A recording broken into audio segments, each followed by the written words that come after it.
with the Pray For Me ministry for the teens, so I gotta get down there with them at the bell, so. You got 5 minutes less to put up with me today, but I did ask Ben if we've got a good conversation going to come up and moderate the last 5 minutes or so, just so if you got something to say, you don't miss out on that, so, anyway. Today, we're gonna talk about a couple different things, really aren't discussed much in the book, but they're very obvious and very much a main part of Luke chapter 15. And, because throughout Luke, we could see something going on that's not mentioned specifically, but it's seen in the behavior of the characters of the story. And it is actually a main theme in the chapter, and it's the practice of judgment. The idea of judgment is understood and practiced in the church in different ways. And the church, as we know, is often criticized for being judgmental or too judgmental by those, both by those who are followers of Jesus and by those who aren't. A lot of people leave churches because they think they're too judgmental. And the funny thing about it, when you start looking up the word judgment in the Bible and reading about it, you see two different I wouldn't call them well, I guess it would be called commands, either to not to judge or to judge. And Jesus, as you know, says in many places that we are not to judge. And then in the New Testament, later on, we're told to use good judgment, wise judgment, sound judgment. So I thought we could take a look at this idea this morning and the practice of judgment and maybe get a little more clarity on it. The word itself, there are two Greek words for the word judgment. One's a noun, one's a verb, krino and krisis. And when you get in a thesaurus or interlinear Greek or something like that, you find various meanings of that word depending on the context. And some of the ones I found were a separating, an opinion or giving an opinion or decision concerning anything, especially concerning justice and injustice and right and wrong. The word, it's often also translated discernment. It means to conclude, condemn, consider, decide, determine, to go to law, to judge, to pronounce, to go to trial. And the thing about judgment is we all make judgments every day of one type or another. As soon as we get on the highway, we decide, what lane to get in, when to switch lanes, how fast to go. Yeah, just go fast when you get on the What's that? You go fast when you get on the interstate. You go fast when you get on the There's no guessing there, you just go fast. And we're taught to use good judgment over poor judgment. We've all been raised that way, and so we judge. We decide we decide what clothes to wear, what food to eat, who to be with, what we have to do during the day, what we should do, what we shouldn't do. These are all types of judgment, and so the context of the scriptures and when we're trying to learn it, what judgment means is very important because that you could take the same word and in that situation there are varieties of meanings and sometimes nuances of meanings. And even that sometimes doesn't give us a whole lot of clarity. So how do we figure out judgment? What are the right, wrong times to make judgment? What would you say is the right way to figure out the type of judgment to make in situations? Silence. You can hear the wheels grinding. No. How do you make a judgment? How do you determine if it's a right or wrong judgment to make and when to say it? When to speak up? Any thoughts?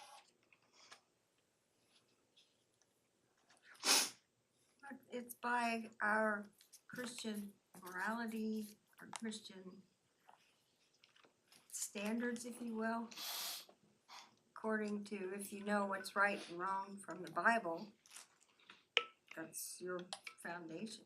Yeah. Well, that's certainly part of it. The scriptures are, and even the context of the scriptures can change, or at least give a nuanced meaning to the judgment. It doesn't, when it is a decision, an opinion. Sometimes I think of judgment of other people. First of all, I don't know that there's any command or exhortation on our part to judge anyone outside of the church. That we're not to make judgments on people outside of the church, which is kind of liberating. Don't have to be concerned about it, but sometimes there are judgments in the church. Have you ever been subject to judgment in the church, or a good judgment, a bad judgment that helped you or that hurt you? You don't have to answer that right now, but these are things I would like to discuss a little bit as we go through this. But I wanted to look at this first slide that I have here. It's this section of 1 Corinthians chapter 2 that I think sheds a lot of light on how we make right judgments, good decisions, godly opinions. It's here in Corinthians. I put it up on the screen. If you've got a Bible, you're certainly welcome to read along, but I'll read it to you. It says, "The Spirit searches all things, even the deep things of God. For who knows a person's thoughts except their own spirit within them? In the same way, no one knows the thoughts of God except the Spirit of God. What we have received is not the spirit of the world, but the Spirit who is from God, so that we may understand what God has freely given us. This is what we speak, not in words taught us by human wisdom, but in words taught by the Spirit, explaining spiritual realities with Spirit-taught words. The person without the Spirit does not accept the things that come from the Spirit of God, but considers them foolishness." That word "considers" is the word judgment. Foolishness means nonsense, and cannot understand them because they are discerned only through the Spirit. The person with the Spirit makes judgments about all things, but such a person is not subject to merely human judgments. And so all of us now have the Spirit of God within us, at work in us, to will and to do of His good pleasure. And in the Old Testament, we know people had Spirit upon them from time to time, but now, because of Jesus Christ, we have that Spirit within us to lead us, to guide us, to open our eyes to things, to take the veil off our eyes sometimes. And I believe that if you are walking with God in your daily life and loving God and loving people, and we come to an impasse on what kind of decision to make, that Spirit is there to help us make the right and godly decision. And that decision, that judgment, is always framed by truth and love. And when we decide to make judgments outside of truth and love, we know we're making judgments outside of God. And question: how has the Spirit of God at work in you help you to make right judgments? Can you think of a time when you're trying to figure this out and all of a sudden you had the right decision to make, and I'm not saying God wrote it on the wall, you heard a loud voice out of heaven. I'm just saying, how did you know it was God at work in you to help you make that decision?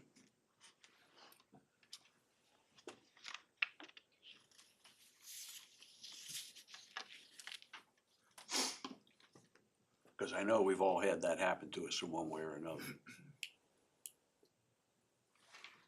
Rick, I think that there are times that I see somebody struggling to get in the car or walking to a car with handicapped, and sometimes I thought I get ready to walk by and I turn around and I say, "Oh, I'm gonna go ask anyway." So that's stopping to help someone is just Yeah, and sometimes you're praying over a situation. You got to make a decision. It's important when you're praying over it, and all of a sudden, the thought comes to you that is the right thing to do.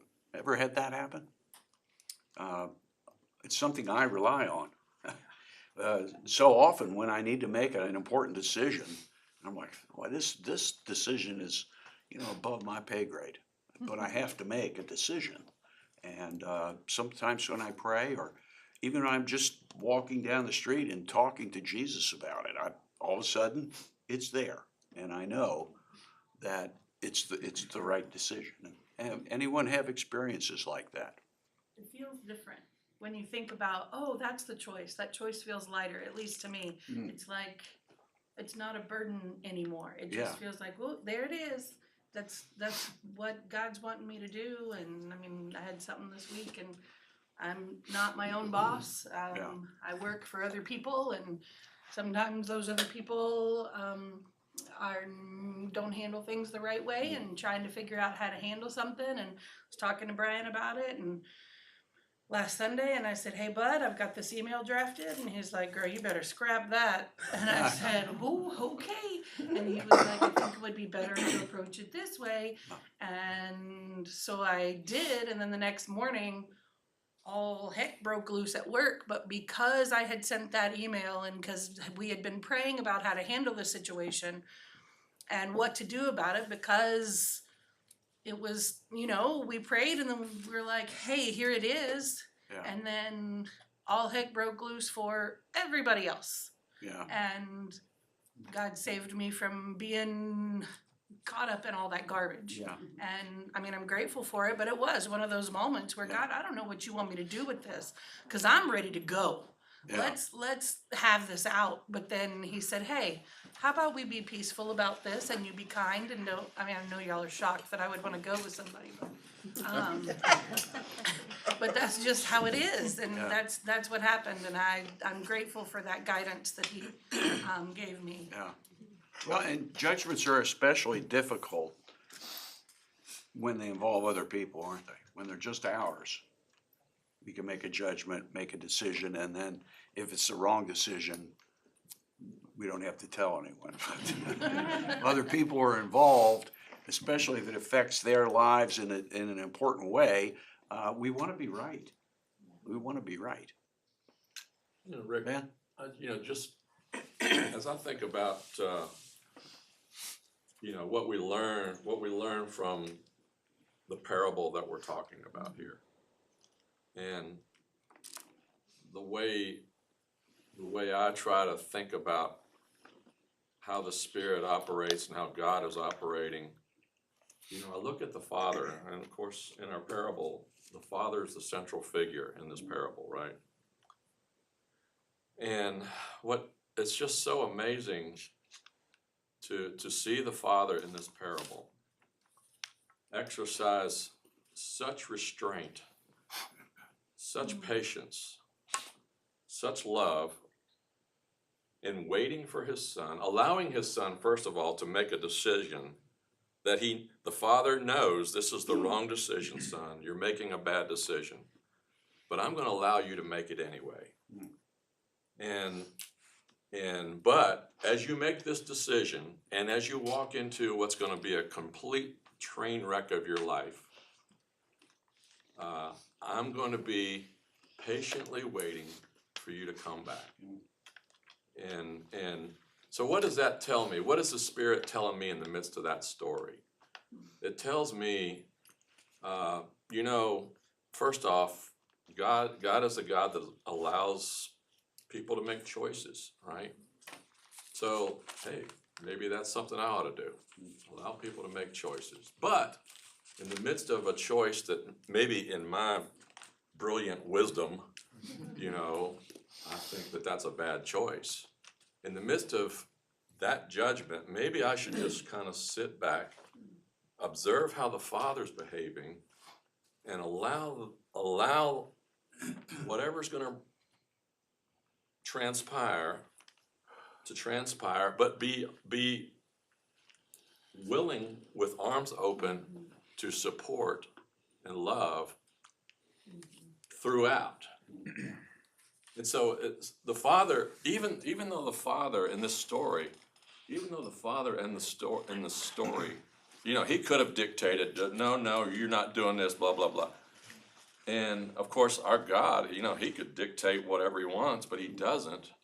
And so it tells me, just loosen up on your grip a little bit. Loosen up on your grip. And allow me to do my work, but you be on the lookout for how you can plug into what I'm doing. And so, I'm not talking about any specific situation, but that's kind of how I think about what's going on as I play out the day-to-day in my life. And I fail at that a lot, but that's kind of how I see, as we look at the example of the father in this story. And anyway, that's what the Spirit is telling me in the midst of this story that we're telling me. I'm glad you brought that up, Ben, because I'm going to go ahead and talk about the younger and older son, but I'm glad you brought that up about the father, because it certainly gives us a good context on that. And when we, any thoughts on what Ben just said? Yeah. Not on what Ben just said, but when I think about judgment, I think about every judgment that's made has consequences. And I try, and I'm not always very good at it, to understand what the potential consequences associated with whatever decision or judgment I make is, and then see what the repercussions might be. They may be negative repercussions, but they may be necessarily negative repercussions too. That's a good So point. you have to think, okay, what are the potential consequences of what I'm about to do? And then say, okay, but it still needs to be done. Yeah. Yeah, that's Like I great. said, I'm not very good at this a lot of times, but I Welcome. try to do it that way. Yeah. All right. Well, that's an excellent point, that, making right judgment doesn't mean it's just necessarily, all happy and right, good and everybody's smiling and all that, so that's the way it goes. But, in light of the chapter we're looking at, Luke 15, all of the characters in this chapter make judgments. Even the sinners made a judgment. They wanted to hear what Jesus had to say. And the Pharisees had a judgment of what Jesus was doing, eating with sinners and spending time with them. Jesus made the judgment that, he's going to have both of these groups of people there and speak these parables and see how they respond. And the shepherd makes the judgment to leave 99 sheep and go find the one. The woman that loses the coin decides to stop what she's doing and go find it. And then we get to the younger and the older son and the father. And the younger son, he makes a judgment about himself in this, a really important judgment, because he says, "Father, I have sinned against heaven and against you. I am no longer worthy to be called your son." That's pretty serious judgment upon himself. And then the older son judges everybody. First of all, he says to himself, "Look, all these years I've been slaving for you and never disobeyed your orders." He's got a pretty high judgment of himself. And then he says to his father, "Yet you never even gave me a young goat that I could celebrate with my friends." He's jealous of his younger brother, and we talked about that before. But he's making that judgment on his father, that his father hasn't treated him in the way he deserves to be treated, and he's pointing that out to his father. And then of the younger brother, he says, "When this son of yours has squandered your property with prostitutes and come home, you kill the fatted calf for him."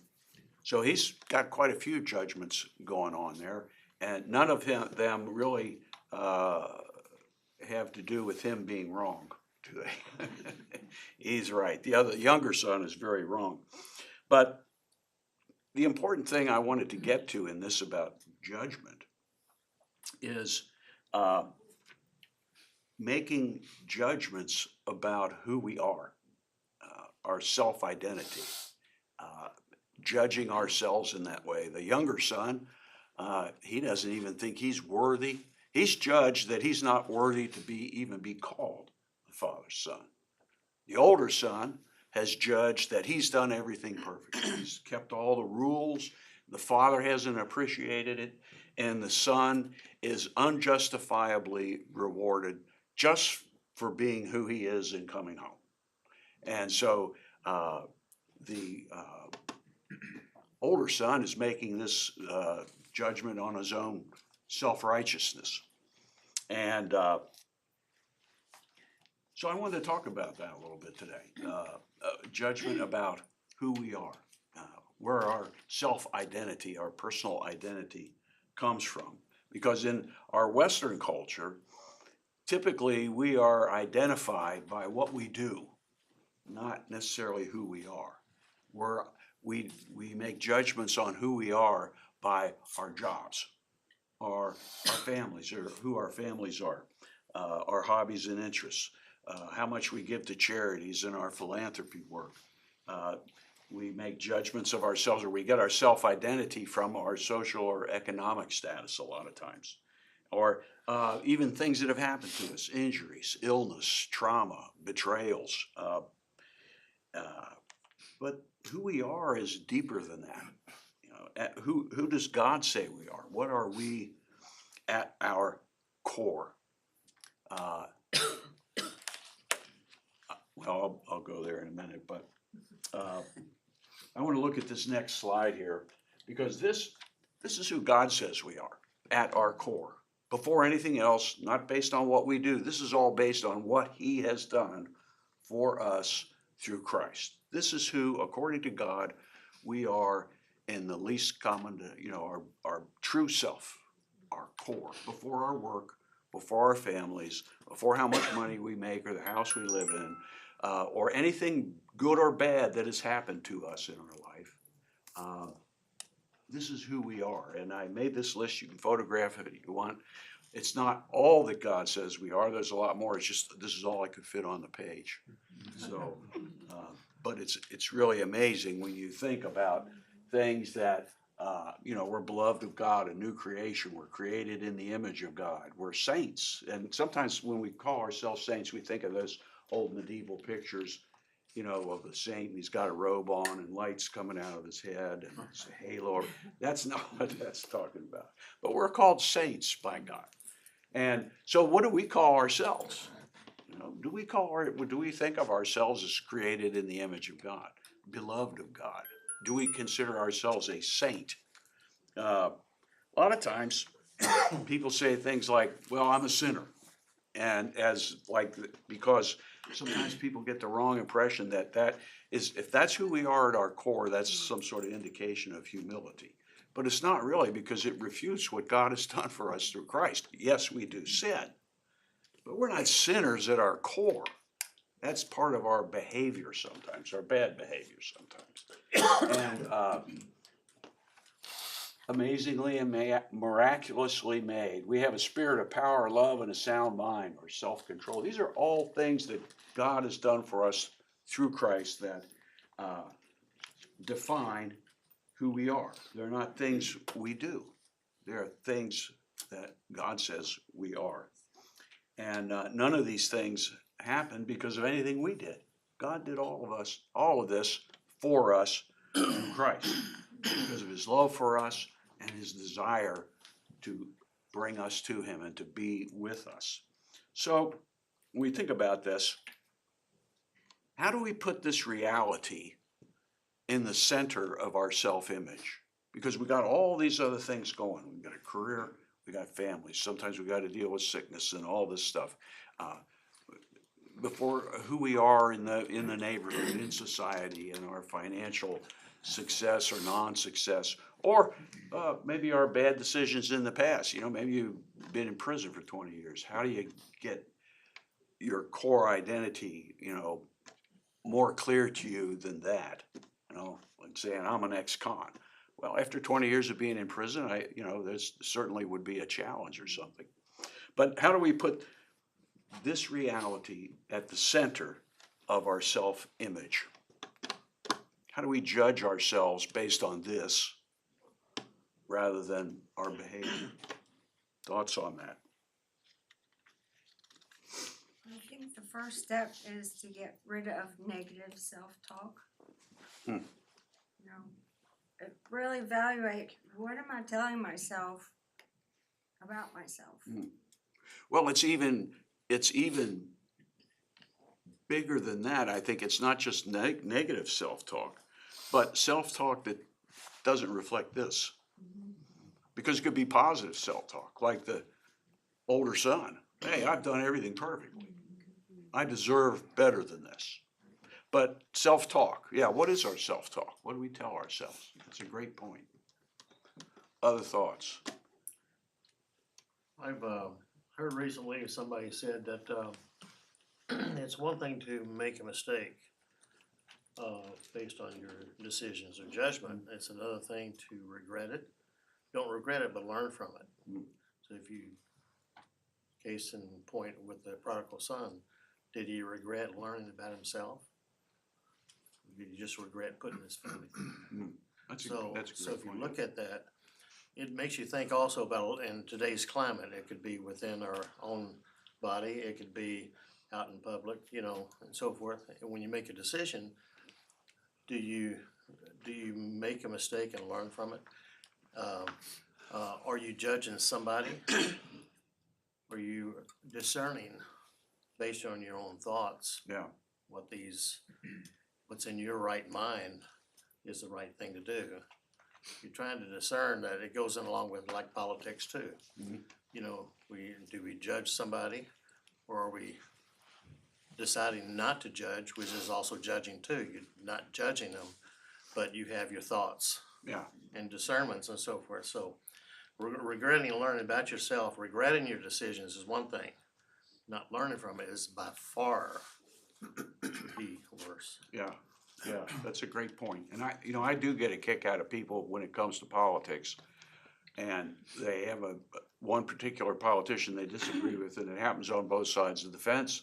And because people don't criticize their policies necessarily, they start going after who they are, and start saying really nasty things, which they have no idea who this person is. So anyway, but, yes, There have been times when I found myself praying, God, make me worthy of something in some way. And I finally came to the realization that that was kind of an insult to God, because he already determined that I was worthy, because he sent his son to die and made that ultimate, and then the son made that ultimate sacrifice. and it's, yeah,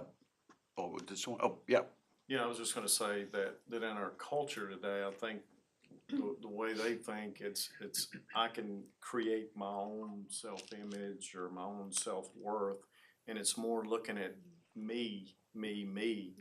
And, when the troubles of life come up, that kind of falls apart because it's either performance or your whatever you created, somebody questions it, kind of the way you look at yourself. But to me, this is a very comforting way to live, knowing that God has set a way for us to live and how we should view ourselves versus the world's perspective on us creating that ourselves. So yeah, and that's a great point, because we always have a choice. Are we gonna think of ourselves the way God tells us to think about ourselves, or the culture? One of the things I do that, just in comparison, is I think of decluttering my house. Over the last few years, I've been getting rid of stuff and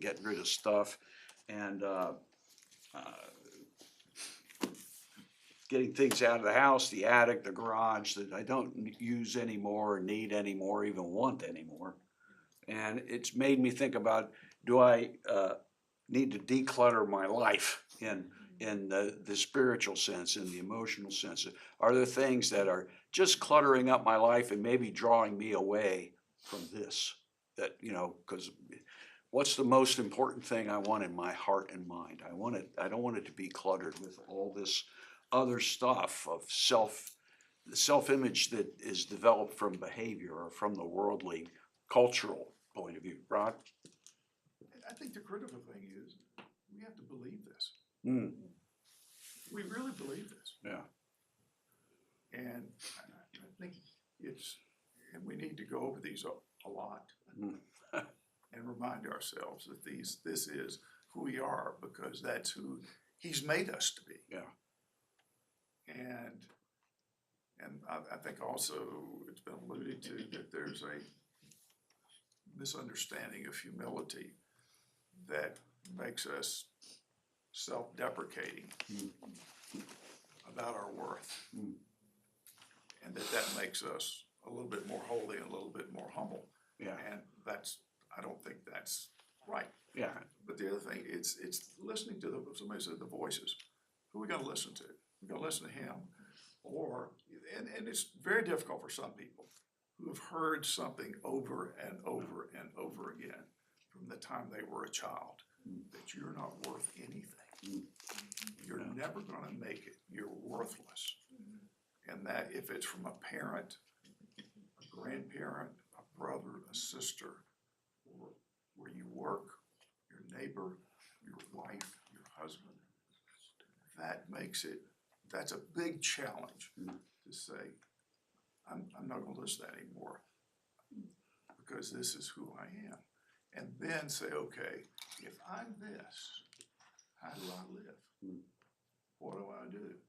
You know, Mary Lee, why did she make this, this judgment about what was the right thing to do? Because I think she got reminded of who she was. And how do people like that act? I think that we kind of get back, this is really the core. it is. And thinking this way is not an ego trip. This is God's will. The ego trip is really when we think differently than this, because we're saying, hey, what I want to think about myself is more important than what God thinks of me. And it has nothing to do, actually being humble means thinking this way. Because we're saying, okay, God, you did this for me. This is not something I did. This is not based on that. Yes?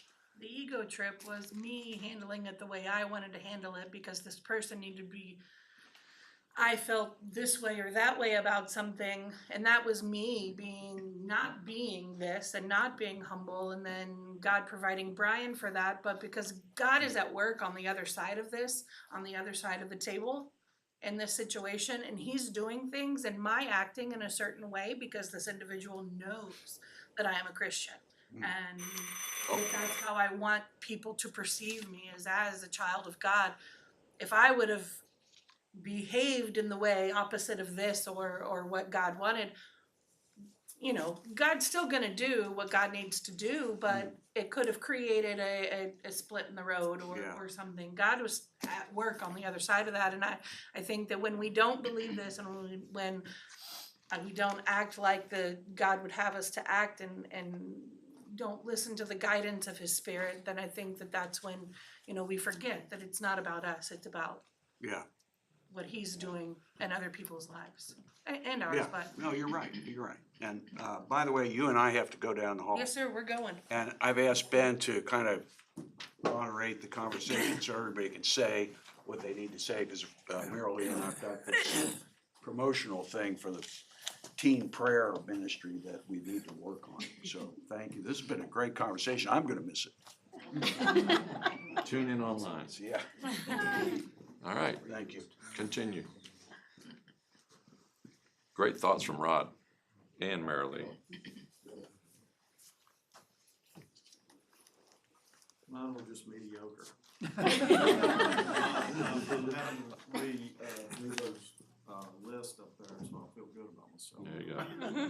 We appreciate you, Mike. What other thoughts do we have? No other thoughts? I think, one of the things that I talk about a lot and that is mentioned in scriptures is, and I've been obviously teaching 2 Peter and Jude on Wednesday night, and in both of those books it says, remember, you are called. You are called. You have been called. And one of the things that occurs to me about that is sometimes we forget our calling. We don't recognize that we've been called. And I don't mean that in the predestination sense. I just mean that we've received the gospel. We've partnered with God in receiving the gospel. The Spirit was involved in that in some mysterious way that I can't quantify. But the gospel did its work within us, and therefore we are called. And then to what Rod said, there's a response in our behavior if we remember our calling. So there's a connection between calling, identity, and then behavior. The other thing I would say would be, let's obviously, who do we look to as our model for what this looks like? Anybody have any names on the top of their head of who we ought to look to? Jesus. Our Lord Jesus. How did he live his life? How did he live his life? Did he understand who he was? Did he understand who he was in all this? I believe so, but what did his life look like? Was it, oh man, I don't want, you know, was it an ego trip? Servant. Servant. Ultimate humility, self-giving love. That's what it looks like. How did he pray? Our Father who art in heaven, hallowed be your name. Your kingdom come, your will be done on earth as it is in heaven. Give us this day our daily bread, and forgive us our trespasses as we forgive those who trespass against us. Lead us not into temptation, but deliver us from the evil one. This is Jesus' prayer, right? Complete reliance upon the will of God. Just a couple of random thoughts. And he also prayed, let this cup pass from me, but Your will be done. All right. Last word? Amen. Thank you.